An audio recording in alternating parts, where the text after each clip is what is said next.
상쾌한 아침 원주에서 출발합니다.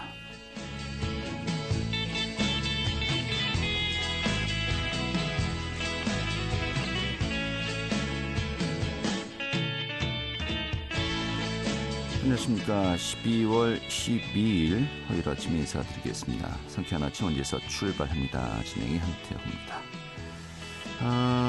호우와 대설특보가 1999년 이후 12월 처음으로 강원도에 발령이 되었습니다.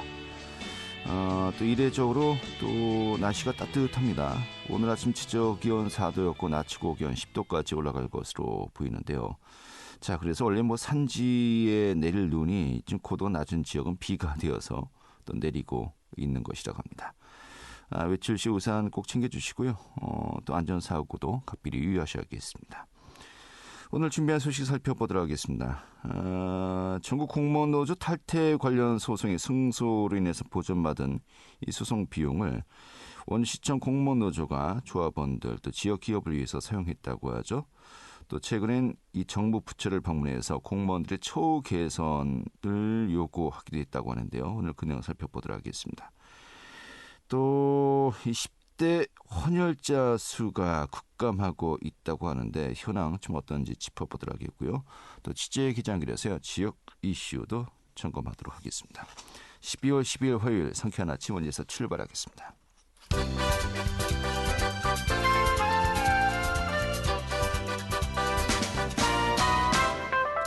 오늘의 뉴스입니다.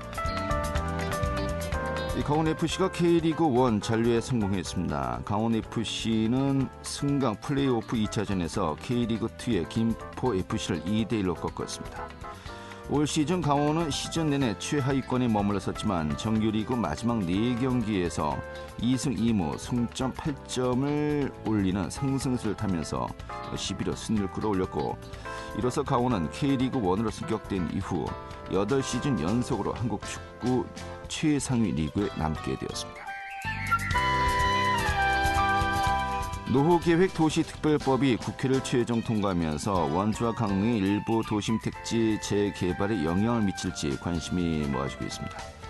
이 법은 1기 신도시 특별법이라 불리우면서 분당과 일산 등의 수도권 재정비, 규제 완화에 초점이 맞춰져 있지만 또 원주 등 일부 도심의 택지도 기준을 충족해 재개발의 길이 열릴 가능성이 높은 것으로 판단되고 있습니다.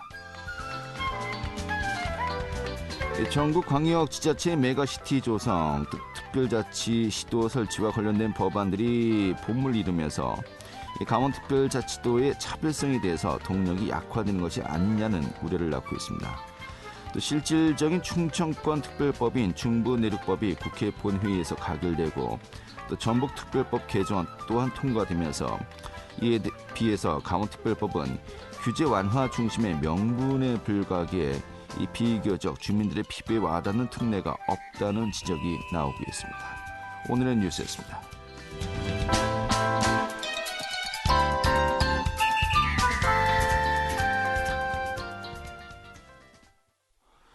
네, 최근에 원주시청 공무원노동조합이 이 정부 부처를 방문해서 공무원들의 처우 개선을 요구했고요.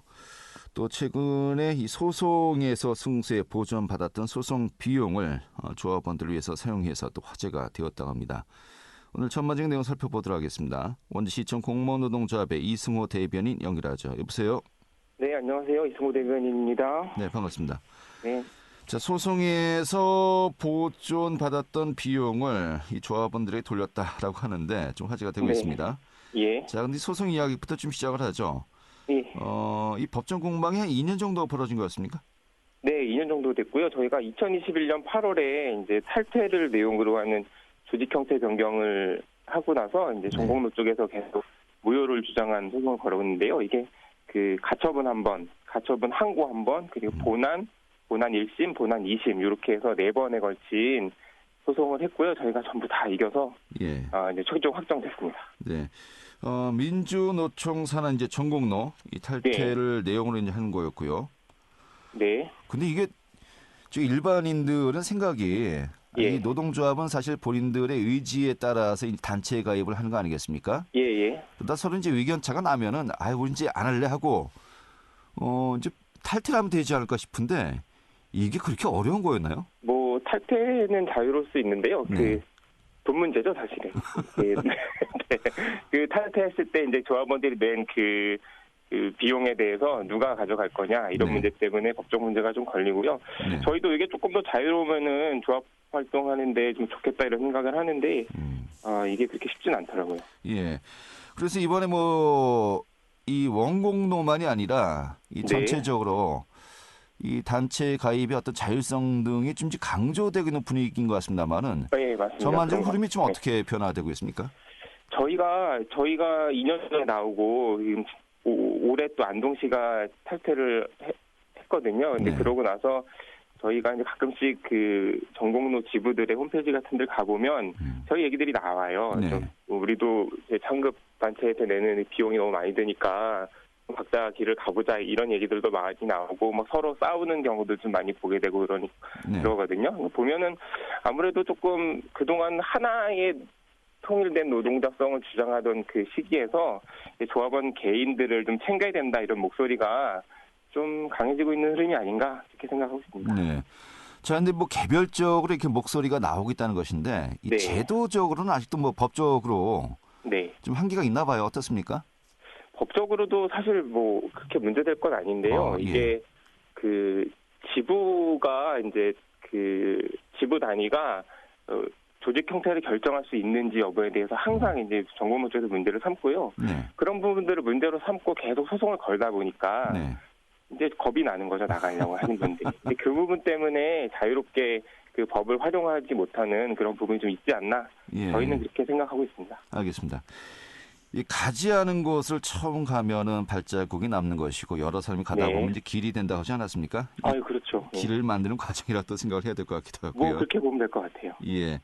자, 그런데 이 소송을 이제 한 2년 정도 했는데 이 비용도 참 만만치 않았을 것 같아요. 어느 정도 소요가 됐었습니까? 저도 이렇게 그 소송을 저희가 이제 2심까지만 한 거잖아요. 2심까지만 했는데도 1,500만 원을 지금 보전받게 되거든요. 근데 네. 이제 이게 저희가 그 사실은 이제 저희가 변호사한테 지급한 금액보다는 적은 금액인데 네. 어쨌든 이게 참 어마어마한 비용이 든다 이런 생각이 좀 들고 이 대법원까지 가거나 조금 더 저희 이제 변호사 한 명을 이렇게 채용한 건데 뭐 좀 첨예하게 대리를 해가지고 좀 네. 더 많은 여러 명의 변호사 쓴다던가 그랬을 때 소송 때문에 좀 가산 탕진한다는 얘기가 예. 좀 와닿는 그런 금액이라는 생각이 들더라고요. 알겠습니다. 근데 이 소송 비용까지 이 소송이 한 당사자에게 배상하라고 한다는 것은 네. 이게 그 금액도 금액이지만 상징적인 의미가 있는 거 아니겠습니까? 그렇죠. 이거 네. 완벽하게 네. 한쪽이 손을 들어줬다는 거 아니겠습니까? 법원 네, 측에서요. 그렇습니다. 예, 저희가 예. 완벽하게 이겼고 사실 판결문만 봐도 이게 소송이 진행될수록 저희한테 저희 주장을 거의 그대로 갖다 쓰는 수준의 판결문이 나왔기 때문에 네. 저희는 뭐 완승이라고 이렇게 생각하고 있습니다. 그럼 향후에 뭐 비슷한 사례가 있다 하더라도 네. 뭐 크게 고민 안 하고요. 지금 원공로 측의 어떤 주장과 네. 또 판결 내용 그대로 참고하면 되겠군요. 네, 그렇습니다. 저희가 사실은요, 워낙 급하게 이렇게 탈퇴를 했고, 그리고 탈퇴 과정에서 이제 반대 세력이 있었기 때문에 좀 충돌했던 부분이 있어요. 그러다 보니까 좀 실수가 나온 부분이 없지 않거든요. 그럼에도 불구하고 이거를 뭐 조합원의 결정에 대해서는 뒤집을 수 없다라는 수준의 판결이 나왔기 때문에 네. 뭐 탈퇴를 고민하시는 분들 조금 괴로울 수는 있겠지만 조합원들을 위해서 이런 선택 충분히 할 수 있지 않나 저는 그렇게 생각하고 있습니다. 네, 이제 뭐 다른 곳에서는 이런 시행착오 반면 교사 삼아서 네, 뭐 보면 될 것 의지만 같고요. 있으면 충분히 할 수 있는 일이라고 봅니다. 근데 애초에 이걸 여쭤봐야 되겠습니다. 왜 네. 탈퇴를 결정하게 된 거였죠? 저희가 그 탈퇴 결정하기 전에도 이제 활동을 하고 있었고 네. 전공로 쪽에서 계속 이제 무슨 이렇게 요구하는 것들이 좀 너무 저희 현장이랑 맞지 않는 부분들이 있었어요. 뭐 이렇게 동원해서 투쟁하는 그런 부분들도 그렇고 현장에서는 우리 목소리 들어달라, 우리 문제 해결해달라 이렇게 찾아오는데 그것보다는 이제 모여가지고 상경 투쟁하거나 뭐 이런 네. 정치적인 이슈에 달라붙는다든지 외부 활동만 너무 많이 하는 부분에 대해서 문제가 있다라고 봤고 또 실제로 그 회의 같은 데 참석해 보면 지금 현장이랑 너무 거리가 떨어진 얘기들을 하고 있다 예, 보니까 이럴 거면 같이 갈 필요가 있냐, 우리 그냥 조합원들을 위한 노조가 되자 이런 판단을 해서 저희가 그런 결정을 하게 됐습니다. 알겠습니다. 특히 이제 99도에서 나머지 1도를 끌어올렸던 그 결정적인 계기가 이제 건설노조 조합원들이 사실은 신청 네, 항의 그 부분도 방문이었죠. 있죠. 예, 그럴 수 있죠. 예. 근데 그거는 어쨌든 트리거 역할을 했던 부분이고 문제의식이 그 이전에도 있었기 때문에 뭐 그 일이 아니었더라도 저희는 나왔을 거라 생각하고 있습니다. 알겠습니다. 예. 그런 가운데 이 소송 비용을 또 조합원들에게 네. 또 좀 이렇게 배분했다고 하는데 좀 어떻게 예, 정리가 오늘, 되었습니까? 오늘 이제 좀 이 방송 끝나면 저도 가서 좀 도와야 되는데요. 네. 오늘 배부가 되고요. 저희가 그 지역에서 이제 활동하는 노조이다 보니까 항토기업하고 업무 협약을 맺고 있는데요. 그 중에 오늘 KGC 홍삼 스틱을 구입해가지고 조합원들한테 좀 전달을 하려고 하는데 이게 아무래도 이 소송 이 결과들이 조합원이 없었으면은 전혀 불가능한 일이었기 때문에 이거를 좀 자축하는 의미에서 승소 기념으로 조합원들에게 지역업체 제품을 좀 지급하려고 합니다. 알겠습니다. 좀 건강들 챙기시겠네요. 홍삼. 예. 섭취하시고요. 이 부분 이렇게 정리하고요. 지난달이군요. 예.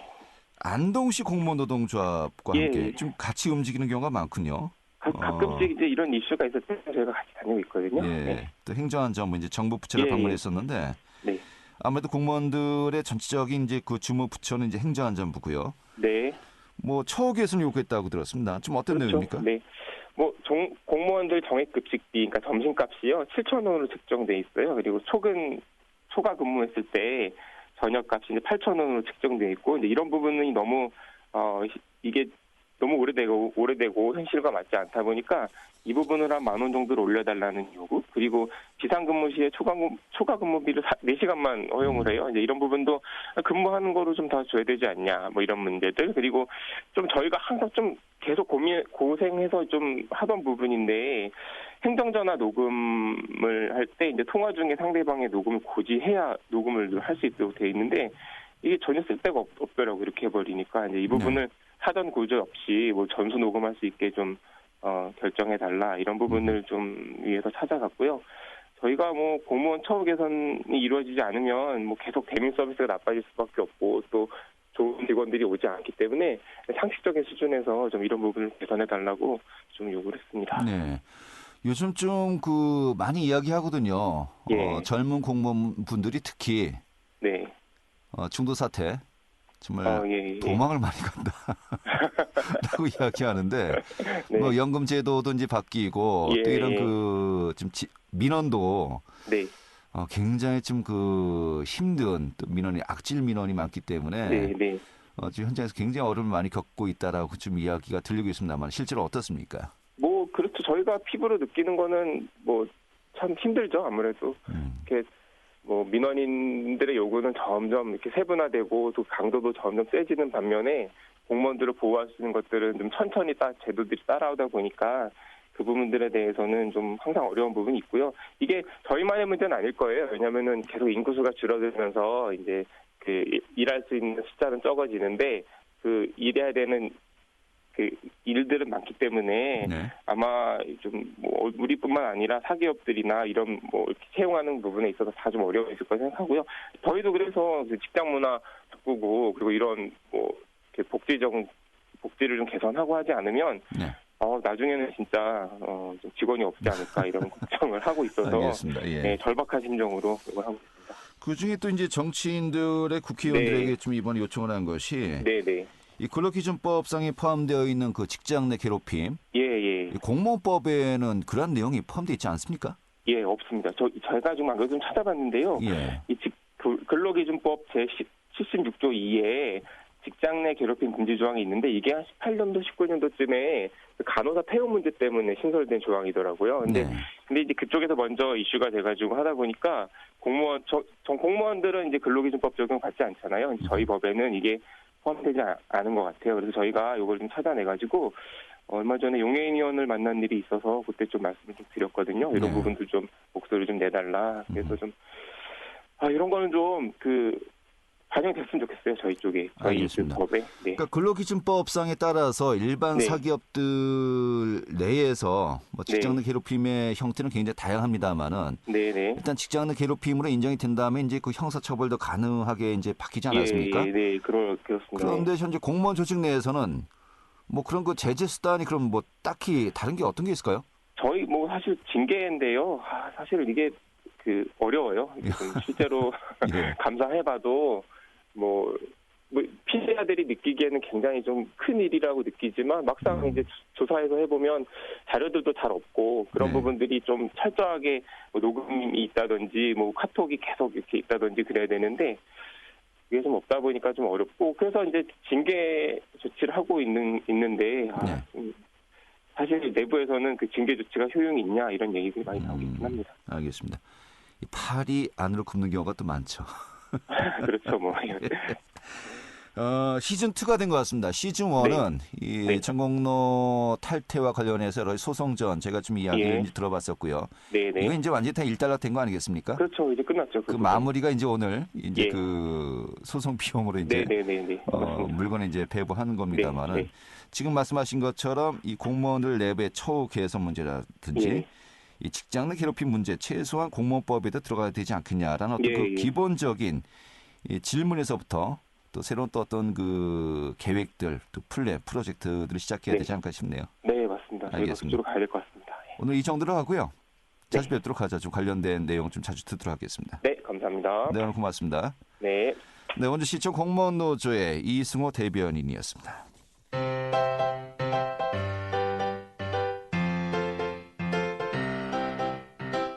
KBS 원주방송국이 유튜브 다시 듣기 서비스를 실시합니다. 매일 아침 강원 영서남부권의 뉴스와 정보를 전해드리는 상쾌한 아침 원주에서 출발합니다는 KBS 원주라디오 유튜브 채널을 통해 다시 들을 수 있습니다.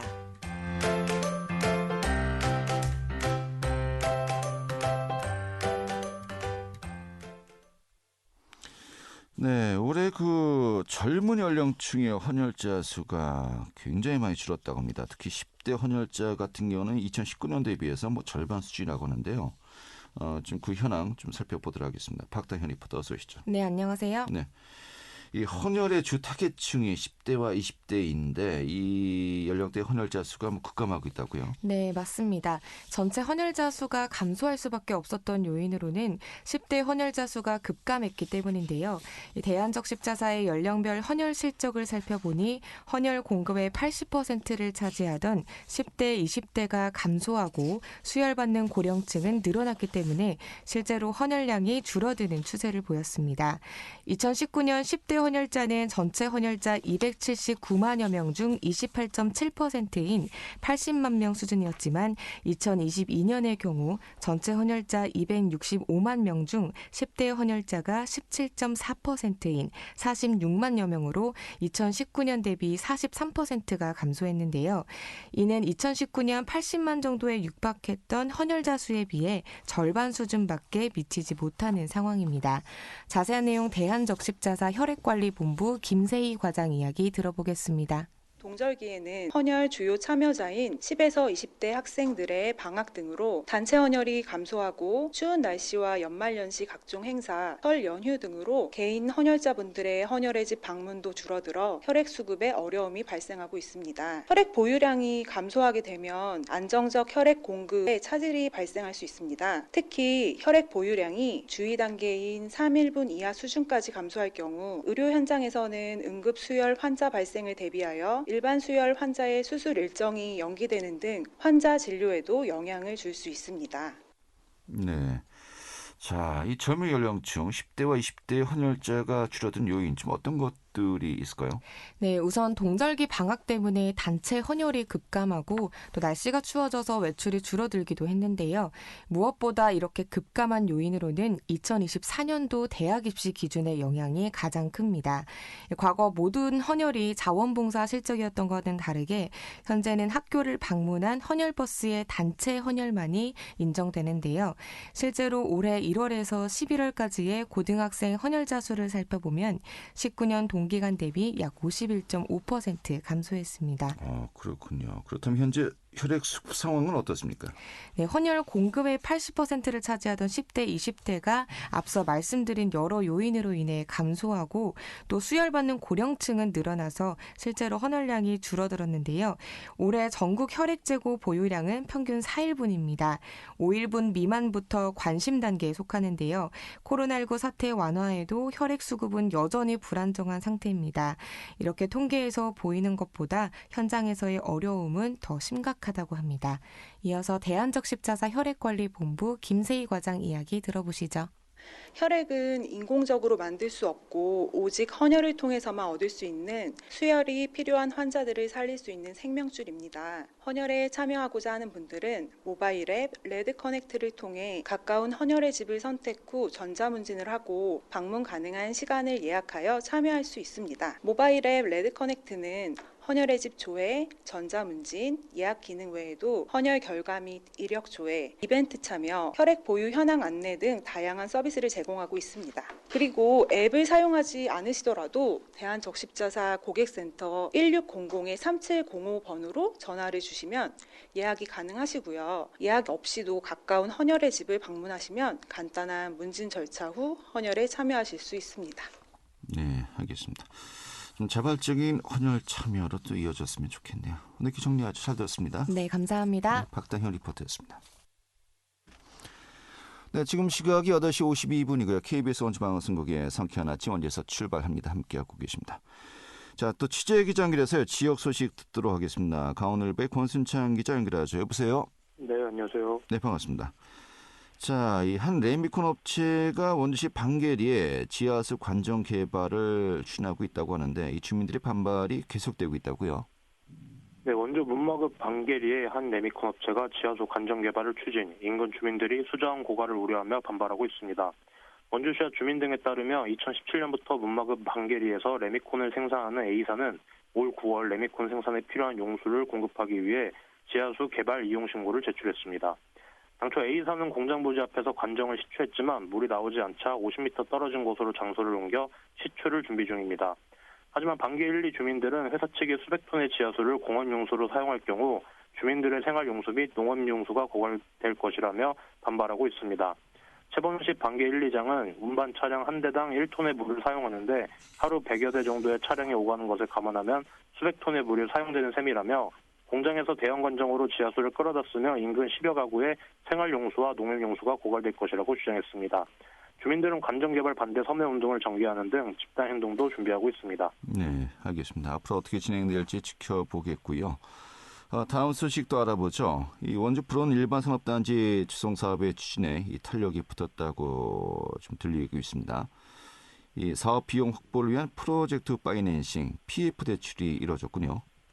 네, 올 9월 착공한 원주 불원 일반산업단지 조성 사업 비용 확보를 위한 프로젝트 파이낸싱 PF 대출이 이뤄지며 사업 추진에 탄력이 붙었습니다. 원주시는 IBK 투자증권을 비롯한 5개 금융사가 참여한 가운데 불원 산단에 대한 800억 원 규모의 PF 약정이 체결됐다고 지난 7일 밝혔습니다. 이에 불원면 노린리 1원 60만 9천 제곱미터에 민간 자본 1,600억 원을 들여 2025년 준공을 목표로 추진하는 불원 산단 조성 사업이 본궤도에 오를 것으로 보입니다. 불원 산단 조성은 책임 시공사 변경과 자금 확보 등의 이유로 조성 사업이 15년 넘게 포류했습니다. 하지만 올해 현대 엔지니어링이 책임 시공을 맡아 PF 대출을 이끌어내면서 본격화됐습니다. 강윤성 불원 산단 대표는 2016년 특수목적법인 SPC 설립 이후 뚝심을 갖고 추진해왔고 민선 8기 원주시의 의지에 힘입어 사업 추진이 급물살을 타게 됐다고 말했습니다. 네. 자, 또 불원 산업단지와 관련된 또 큰 소식이 바로 불원 IC 나들목의 개설이 아닌가 싶습니다만은 협의도 이루어졌고요. 확정적이라고요. 네, 영동고속도로 불원 IC 개설이 사실상 확정됐습니다. 원주시와 한국도로공사는 지난 7일 서울 국회의원회관에서 원광수 원주시장, 함진규 도로공사 사장 등이 참석한 가운데 가칭 불원 IC 설치 운영 사업 협약식을 가졌습니다. 이번 협약은 불원 IC 개설의 위수탁을 도로공사가 맡는 내용으로 원주시의 불원 IC 개설 요구를 도로공사가 받아들인 셈입니다. 협약에 따라 도로공사는 내년부터 IC 건립을 위한 기본 실시 설계를 실시하게 됩니다. 원주시는 앞서 지난 8월 시의회 제2회 추가 경정 예산안 심사를 통해 불원 IC 개설을 위한 설계비 20억 원을 확보한 상태입니다. 원주시는 설계가 마무리되는 대로 개설 지역에 대한 편입도로 부지 보상 협의와 문화재 지표조사 업무 등을 맡게 됩니다. 공사비는 440억 원 안팎에 달할 것으로 추정되며 전액 11호 충당하기로 결정됐습니다. 원주시는 2016년 국토교통부로부터 불원 IC 설립에 대한 허락을 받아놓았지만 7년간 지지부진하다가 최근 불원 일반산업단지 추진에 탄력이 붙으면서 개설 논의가 급물살을 탔습니다. 불원 IC 개설로 불원 산단 기업 유치도 더 활기를 띨 것으로 기대를 모으고 있습니다. 현재로서는 수도권에서 불원 산단에 진입하기 위해서는 문막 IC를 경유해야 하는 상황인 만큼 이시 여부는 단축할 수 있을 것으로 예상됩니다. 네, 알겠습니다. 자, 마지막 소식 하나만 더 살펴보죠. 이 건립된 지 40년이 넘은 원주 치약체육관 리모델링과 관련해서 지금 현재 논란이 일고 있다고요? 네, 건립된 지 43년 된 원주 치약체육관 리모델링과 관련해 논란이 일고 있습니다. 지난 6일 원주시의회에서 열린 예산결산 회의에서 권하름 의원은 40년이 지난 체육관의 리모델링 공사는 환영할 일이라며 다만 우선순위에 문제가 있다고 밝혔습니다. 내년도 본 예산에 상정한 치약체육관 리모델링 비용으로 천정 조명장치 설치에 18억 원이 상정된 것을 문제 삼은 것입니다. 권 의원은 치약체육관 리모델링은 시민이 체감할 수 있도록 추진돼야 한다. 조명 설치보다는 바닥과 문 등의 개보수가 시급한 현안 아니냐고 지적했습니다.